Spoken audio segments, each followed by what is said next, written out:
Thank you so much for joining the online experience today. Be sure to like, comment, and share this experience with everyone you know. Let's dive in.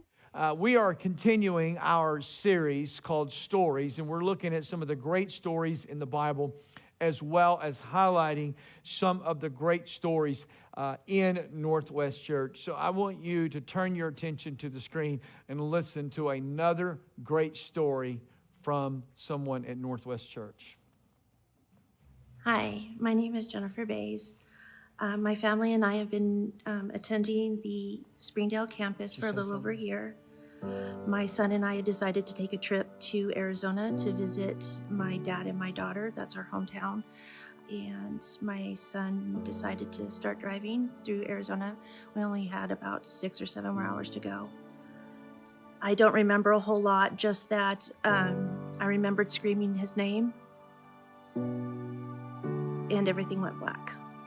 I knew when I woke up in the car that my son was gone, but I kept telling the EMTs to help him, to make sure he was okay, and they reassured me that they were helping him. My husband was still, at that time, we were living in Bentonville, so he was still in Bentonville trying to get a flight out. He came to Flagstaff the day after, and that's when he told me that Ryan had passed away. And while I was healing, I kept feeling God there, but I was denying him. I didn't want to have anything to do with him, because why would he send me a child? It was my first child. I'm the one who made me a mother. And then 21 years later, he took him away from me. But he was always there. And I've had one dream about Ryan, and it was about a little over a year ago. I was sitting in a park at a table, and Ryan walked up to me, and he just said, "Mom, I'm okay. I'm good." And he hugged me. And I woke up that morning, and I fell to my knees and told God, "I can't do this without you. I'm so sorry for being angry at you." And it was like he said, "It's okay. I never left you. I was there. You just needed to take my hand and walk beside me." And so I asked a friend what church they went to, and they said that they went to the Bentonville campus. And I found out that they did a live stream. So we started watching off and on Pastor Joe. And then Springdale had a campus. And by then we had moved here to Springdale. And so my husband and I decided one Sunday morning to get up and go. And we walked in, and we both felt like this was home. Everybody was very welcoming. The atmosphere was upbeat, and people were laughing and like they wanted to be here. We are now connected. We're in connect groups. We tell people about Northwest and how wonderful it is.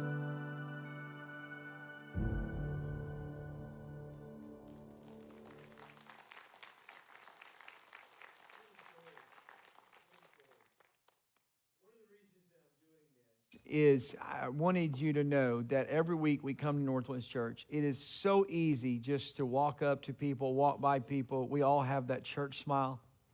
That's what it looks like. Whether it's real or not, we've trained ourselves over the years. How you doing? Right? You can have tragedy going on in your life. You can have a fight with your husband or wife, or kids are acting like demons, in the car. You get to church, how you doing? You just got that church, I call it a church smile. And but if we're not careful, we walk by people every weekend, and we never know their story. And so I hope this encourages you to reach out and get to know people and get to know their story. I hope that you will do that. Don't wait for somebody to come to you. You go to them. There's a lot of great stories at Northwest Church. And today, we're going to pick out one of the great stories. We've chosen one of the great stories out of the New Testament. And we're going to be bouncing back and forth between the Old and the New Testament. And it's almost impossible. It is impossible for me to unpack all the details of these stories in 30-minute settings. Y'all give me 30 minutes at the most, and I just cannot do all that. My hardest job every week is trying to figure out what to take out, what to leave out. And so, but I hope that this entices you a little bit, creates an appetite for you to go and study this story. So today we're going to be looking at the story of Simon Peter. And if you love a story of second chances, then you're going to love the story of Simon Peter, because it's a reminder that all of us want and need a second chance. So the story begins with he's introduced as a fisherman, and he is a son of a fisherman. And one night he was struggling to catch any fish when suddenly Jesus, a carpenter. Now let that set in. We have Simon Peter, who is at least a second generation fisherman, and a carpenter comes on the scene. And by Peter's knowledge, he doesn't know anything about fishing, but Jesus begins to give him instructions, a carpenter, on how to fish. And so they're fishing all night. They don't catch anything. Now, fish at night, back then, I don't know what it is today, because I don't fish. I don't go do that. But the point is, they say that if you fish at night, that's the most effective time to fish. So that's what they did. So they were fishing all night, didn't catch anything. Jesus, the carpenter, comes on the scene, and he says, "Here, guys, here's what I want you to do. I want you to change your approach, and I want you to take your net and throw it to the other side." That's really profound, isn't it? You've been fishing on this side all night. Let's throw it on the other side. And here's what happens in Luke chapter 5. So I'm in Luke. I'm going to be in Luke. I'm also going to be in the Gospel of John. So you better hang on. Buckle up. Here we go. Luke chapter 5, begin reading in verse 6. Says, "And this time their nets were so full of fish, they began to tear. A shout for help brought their partners in the other boat, and soon both boats were filled with fish and on the verge of sinking. When Simon Peter realized what had happened, he fell to his knees before Jesus, and he said, 'O Lord, please leave me. I am such a sinful man.' For he was awestruck by the number of fish they had caught, as were the others with him." Verse 10 says, his partners, James and John, sons of Zebedee, were also amazed. Jesus replied to Simon, "Don't be afraid, because from this point forward, you are going to be a fisher of people." You're going to be fishing for people. Verse 11 says, as soon as they had landed, they left everything and followed Jesus. Now let's visualize this. Again, I'm a visual person, so as I'm writing this, putting all this together, I'm visualizing this story. This was a huge night of success for his business. But did you catch what was said at the end in verse 11? As soon as they had landed, they left everything and followed Jesus. So let's put this in context. Peter gave up his family business, most likely his inheritance, everything that he had known and been taught up to this point in order to follow Christ. And from this point forward, Peter was a devoted follower of Jesus Christ. As a matter of fact, Simon Peter tells Jesus that he would be willing to die with and for him. Now, when you go later and unpack and read his story, go to the deep end of the pool and find some different things about Simon Peter, you're going to find that there were some moments of ignorance and arrogance on his part, but there's no denying that Simon Peter was all in when it came to following Jesus Christ. I want you to listen to the words of Jesus in Matthew chapter 16 and verse 18. He says, "Now I say to you that you are Peter," which means rock, "and upon this rock," that refers to Jesus himself, he said, "I will build my church." It's interesting that the word church, it's the only time that it's mentioned here in the Gospels. Out of all the Gospels, it's only mentioned here in Matthew, and it simply means, the called out as people of God, called out as people of God. And he says, "And the powers of hell will not conquer it." Now, let's just hit the pause button. Because if we hit the pause button, and I know I've just kind of give you a brief flyover of his story, but it's a great story. He starts out, he's a fisherman, he's fishing all night, he catches nothing. Jesus comes on the scene and says, "Cast your net to the other side." There's so much fish that 2 boats began to sink because of the amount of fish that they had caught, just because they listened to Jesus. And then later, Jesus says, upon this rock. He said, Peter, you're going to be the leader of this church. I'm going to build this church, and I'm going to choose you, and you're going to be one of the bedrock. You're going to be part of the foundation. You're going to be one of the leaders of my church. So if you stop there, you think, man, that is a great movie. That's a Rocky kind of movie. Everybody's standing and cheering, going, yay, Simon Peter. You're a leader of the church. It's great. But how many of you know there's always another chapter? As Paul Harvey used to say, now it's time for the rest of the story. For all of you who are young, don't have a clue what I'm talking about. Go home and Google Paul Harvey. Jesus gave Peter this prophecy in Luke chapter 22, verse 31. He says, Simon, Simon, Satan has asked to sift each of you like wheat. All that means is it's a severe trial. That's all it is. You're about to enter a severe trial here. But he said, I have pleaded in prayer for you, Simon, that your faith should not fail. You want something free? It's interesting to me that Jesus prayed for his faith not to fail. He did not pray to remove the trial or to prevent the trial. He said, Lord, give him some more faith. So when you have repented and turned to me again, strengthen your brothers. Verse 33 says, Peter said, Lord, I am ready to go to prison with you. Listen to the courage. Listen to the boasting. Listen to how bold this guy is. He says, Lord, I'm ready to go to prison with you and even to die with you. But Jesus said, Peter, let me tell you something. Before the rooster crows tomorrow morning, you will deny 3 times that you even know me. I mean, what a shot. This guy is up boasting and he's saying, Lord, I'll go to prison for you. I'm even willing to die for you. And later that night, Jesus was betrayed. He was arrested and he was prosecuted in a public square. From a distance, people followed, or Peter followed, watching the ridicule and torture that Christ endured on that night. And in front of a group of people, I want you to watch this. The one who at one point was ready to go to prison, the one who was willing to die for him, bold enough to step out of a boat and walk on water to meet Jesus, the one who had enough courage that in the Garden of Gethsemane, when Jesus was arrested, he drew a sword and cut off a guy's ear. That was the guy who later that night denied even knowing who Jesus was. So he went from dying for Christ to denying even knowing Christ. Now, how many of you can relate to Simon Peter's story? I mean, one chapter, we are all in. I mean, we are high. I'm not talking about marijuana high. I'm talking about high on Jesus today. We're all high on Jesus. One chapter, we're all in. We're attending church. We're serving on a serve team. We're reading our Bible. We're belonging. We go to a connect group. We tithe. We're sharing our faith. And then the next chapter, we're sleeping in on Sunday. We're making excuses for not serving. We got a rotten attitude. And we're giving. And we have fallen out and fallen away altogether. Meaning like this chapter in our life, guess what? We're way up here. I mean, we're telling everybody we love Jesus. If y'all would just love Jesus, everything would be great. If you just tell your kids about Jesus, they will be great. I mean, we're just on this spiritual high.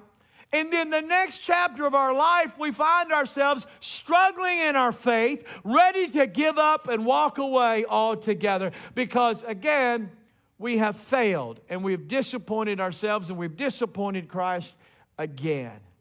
Like Peter, we all need a second chance. Let's just stop right now. Aren't you thankful that we serve a God of second chances today? That when we fail, when we make mistakes, we disappoint Him, that He doesn't write us off, that He doesn't give us what we deserve. Aren't you thankful God doesn't play the fair game with us? I am grateful that God does not play the fair game with Joe. The story of Peter, I'm going to give you 3 things today. Y'all ready for this? I'm telling you, you got to get it all out of me, okay? Here we go. Number 1, it is a story of failure. Don't get sad. I just heard the groan in the room. It'll get better. Doesn't end here. But it is a story of failure. After Peter denied Christ, Scripture says in Luke chapter 22, verse 61, it says, the Lord turned and looked straight at Peter. And look at me for a moment. How many of you remember mom and dad turning and looking at you? Man, whether it was in church or at Piggly Wiggly. Yeah, Google that. That's a grocery store. Boy, my mom or my dad would look at me, and it was code for, I'm going to kill you when I get you home. That's what it was. I'm going to beat you when you get home. And today, in Greek, that means you're going to be in timeout when you get home, is what that means today. But I visualize that. Jesus turned and looked straight at Peter. You talking about conviction. Then Peter remembered. He didn't say anything. Jesus didn't say, you remember what I said, Pete? Nope. He just looked at him.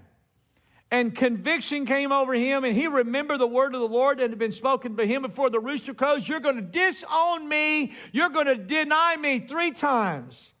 Verse 62 says, he went outside and he wept bitterly. In the original language, that means to be overcome with intense grief, and it uses the word shock. That Peter, think about this. Here was the guy. It would be one thing to deny knowing Christ if you just kept your mouth shut. But Peter was up telling everybody, Lord, I will die for you. I'll go to prison with you.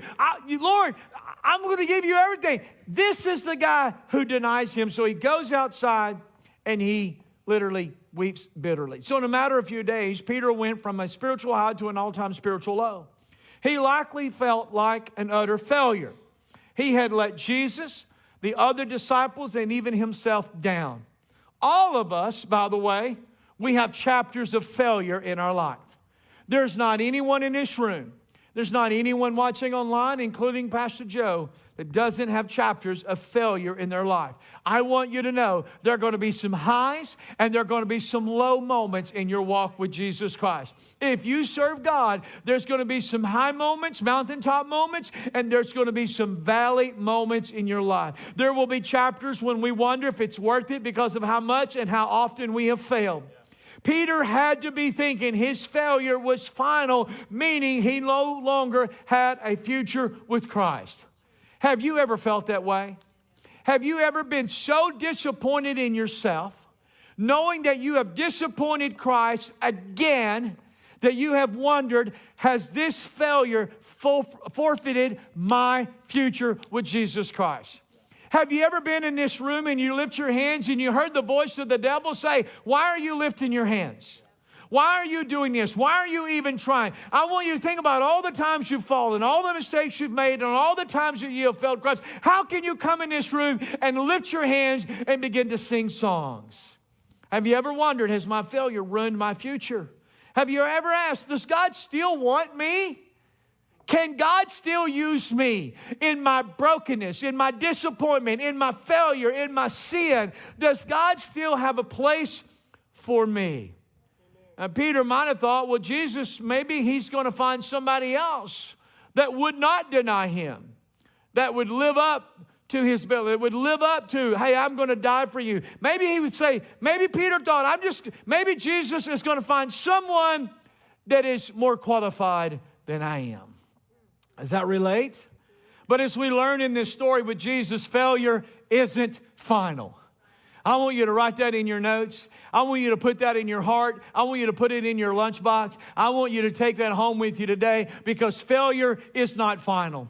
It's not a matter of if, but when we fail. I want you to look at me for a moment. As a Christ follower, you're going to slip up. You're going to fall, you're going to fail, you're going to have some mishaps, and you're going to make some mistakes. The point is not if you fail, but when you fail, how are you going to react? How are you going to respond? When you fall down, are you going to lay there and make excuses and feel sorry for yourself? Or are you going to pick yourself up again and say, by the grace of Jesus Christ, I'm not going to fall and I'm not going to fail again? Do you give up? You make excuses? Or do you say, I'm going to have the mindset, I'm going to learn from my past. I'm going to learn from my failure. I'm going to learn from my mistakes. John Maxwell says, Failing forward is the ability to get back up after you've been knocked down. Learn from your mistake and move forward in a better direction. So that's the question. When you fall and fail, are you going to move in a better direction? How many of you have ever been like walking through the house at night like half asleep and you trip over something? Maybe it's a toy or maybe it's something somebody, your spouse left their shoe out or something like that. You know what I'm talking about? And you trip over it. What do you do with that? Do you pick it up? I'm talking about after you have kicked it up against the wall. I'm talking about after that moment. Okay? Or after you picked it up and you pick it up because why? You don't want to trip over that again. Unless it was your spouse who left a shoe out, and then you make sure you put it right in the pathway between the bed and the bathroom, right? Because you want to. I got to get back. Proverbs 24:16 says, for though the righteous fall 7 times, what happens? They rise again. So the story of Peter, it is a story of failure. You're going to fail. You're going to make some mistakes. Number 2 is a story of familiar. It's about to get good. Y'all don't even know what's coming. Jesus, now let's fast forward in this story, okay? Just fast forward. Jesus died and he rose again. Peter knew it because he was one, by the way, he was one of the guys who went to the tomb. He had saw Jesus twice, but he knew he wasn't doing what he was supposed to be doing. Instead of Peter and the other disciples were hiding out in a house, maybe they thought, well, maybe if we go out and preach the gospel like we're supposed to be doing, maybe they'll put us on the cross as well. Maybe they didn't want to do that. Or just maybe Simon Peter had so much guilt, so much condemnation, and so much of this, I have failed my Lord. I don't have the credibility to go out and preach this gospel. I mean, how am I going to go out and tell everybody about Jesus Christ when they already know and the story is out? It's all over social media that I denied Jesus 3 times. So there's no credibility to my message. Why should I continue to do that? I mean, after all, his last interaction with Jesus prior to the crucifixion was what? His failure. It was him coming face to face with Jesus said, I told you this is what you were going to do, and you did it. So what does he do to cope with his feelings of failure? You ready for this? He went fishing. Some of y'all are going to make this spiritual. John chapter 21, verse 3 says, Simon Peter said, I'm going fishing. We'll come too, they all said. So they all went out in the boat, but they caught nothing all night. Now, let's look at this. Was fishing sinful or wrong? No, not necessarily. Was going fishing being disobedient or anything like that? Not necessarily. But what we do know, they were not doing what Christ had called them to do. Often after chapters of failure in our story, we have a tendency, watch this, to go back to what is familiar. Now, familiar is not always something bad. It can be something good. Going fishing is not bad. It can be good. But Peter didn't know what the next story in his life was after Jesus had rose from the dead. So he just said, I'm going to go back to what is familiar. The application is, don't allow the comfort of familiar to keep you from living out your calling in your future. It's human nature to go back to what is familiar, even though what we're going back to is sometimes bad. It's not always bad. But even as we turn around and go back to what is familiar, we find ourselves, as we're talking to ourselves, I'm going back there. I'm going back to that relationship. I'm going back to that job. I'm going back to that addiction. I know it's bad. I know it wasn't healthy, but I'm going to go back to it. Why? Because it's comfortable and it's familiar. That's why we go back. I think about the children of Israel. 430 years they're in slavery. They cry out to God. God hears their call. He sends Moses to lead them out. And on the way from Egypt to the promised land, it's not as they thought it was going to be. So there's some moments of difficulty, disappointment, hardship. What do they begin to say? Moses, take us back to Egypt where we were slaves. And some of them even said, we had it better in Egypt. We had it better. No, they didn't. Why do they want to go back? Because it was familiar. There's just something innate. There's just something in us that when we fail, when we make a mistake, it's our human nature to turn around and go back. Instead of picking ourselves up and moving forward, we want to go back because, again, it's what's familiar. What did Simon Peter do? After Jesus died, went to the cross, he didn't know what was going on. He said, I'm going to go back to what is familiar. Now, familiar, it's not pretty, it's not great, but at least it's familiar. We naturally go back to what is familiar. Our attitude, behavior, mindset, we just left over and over again. We just find ourselves going back, and that's what Peter did. He went back to where and what was familiar. Now, I want to show you something. This is something free.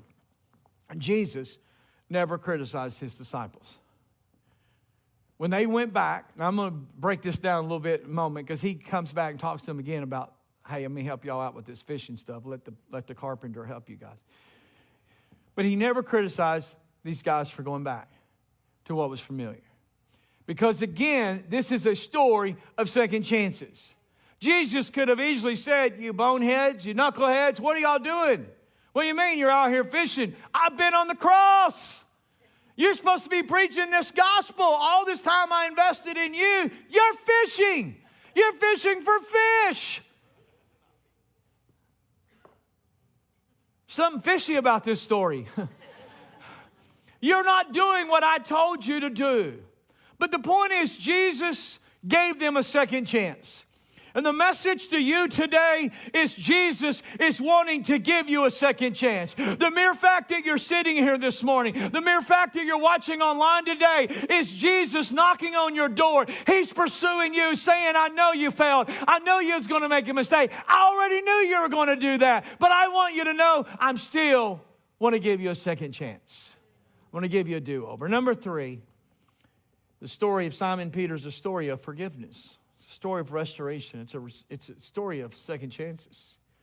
John chapter 21 verse 4 says, at dawn Jesus was standing on the beach. And remember, Jesus already died. He already rose from the grave. He's hanging out on earth. He's ready to go to the Father. He's standing on the beach, but the disciples couldn't see who he was. So Jesus called out. He said, "What? This is hysterical to me. Hey guys, y'all caught any fish?" Y'all didn't get that, did you? I'm going to help you. They said no. Jesus said, well, throw your net on the right side of the boat and you'll get some. So they did. And once again, they couldn't haul in the net because there were so many fish in it. Does that sound familiar? Both times Jesus finds Peter fishing, second generation fisherman.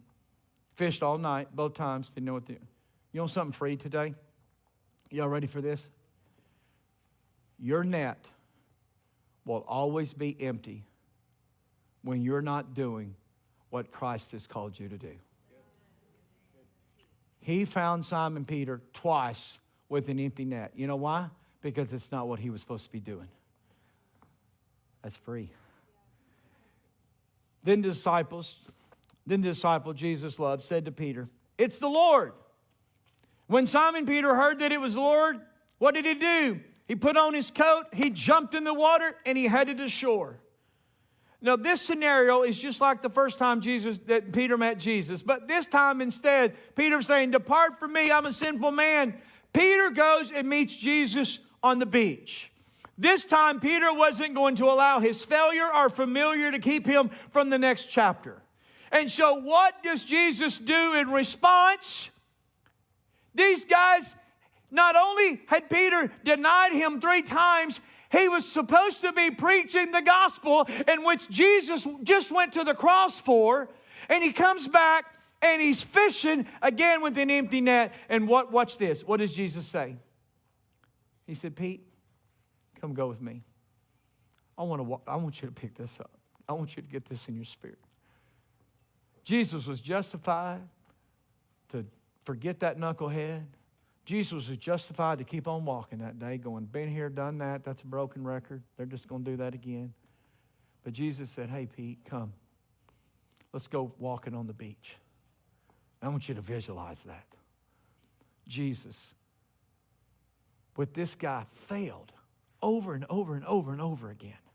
Denied even knowing who he was. Jesus said, I want to take you for a walk on the beach. And in this walk, Jesus asked Simon Peter, he said, Pete, do you love me? He asked him 3 times, do you love me? All 3 times, Pete says, yes, Lord, I love you.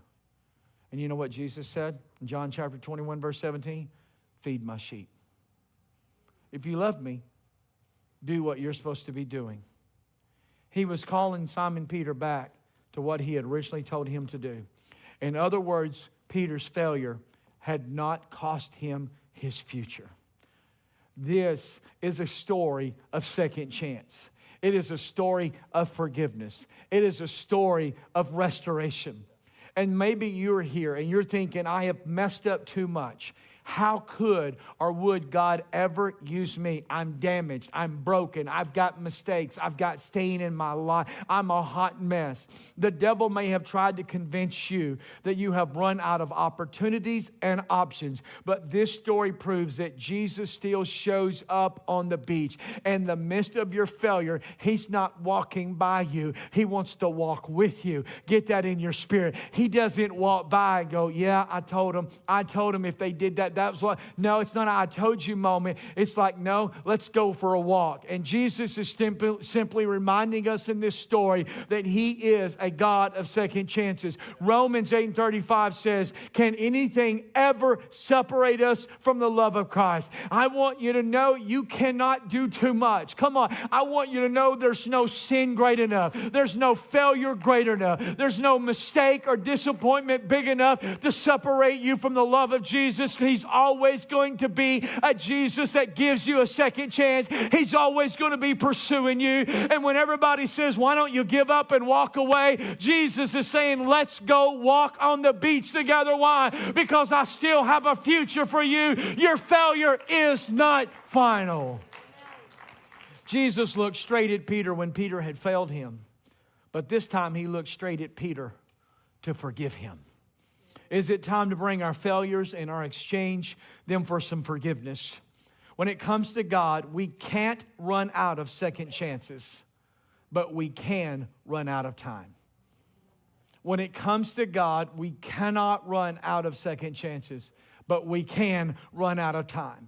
Meaning every moment of our lives is a second chance. The mere fact that you're here today is God giving you a second chance. You've never gone too far where God cannot redeem you, restore you, forgive you, and give you a second chance. If God has given you a second chance, don't waste it. If God has given you a second chance, don't waste it. Let your story be a story of second chance. If God gives you a second chance with your child, don't waste it. If God gives you a second chance with your spouse, don't you dare waste it. If He gives you a second chance with your health, don't you waste it. If God gives you a second chance on forgiveness, don't you waste it. Why? Because God has a mission and God has a purpose. He's not handing out a second chance card just to give you a second chance. Why? Because He has a purpose. He said, Peter, I still want you to preach my gospel. I still want you to tell people about me. I want you to know, if God has given you a second chance, don't you dare waste it today. He is a God of second chances. It's a second chance. You know, I meet people all the time. They say, Pastor, you know, my life's a mess, and I got a divorce and all that. Well, if God brings someone else in your life, don't mess up that second chance. No, don't do this either. Don't allow failure to be final in your life. I said, don't allow failure to be final in your life. You make mistakes, but God doesn't. He's called you. He has redeemed you. He has restored you. And He's got a call on your life. Whatever that may be, you get out of that boat, you get busy doing what God's called you to do. If you're tired of living a life with empty nets, live for God and do what He's called you to do. Would you bow your head this morning with me, please? What an incredible experience. Today, if you made the decision to follow Christ, We'd love to hear about it. Head over to northwestchurch.tv and let us know today.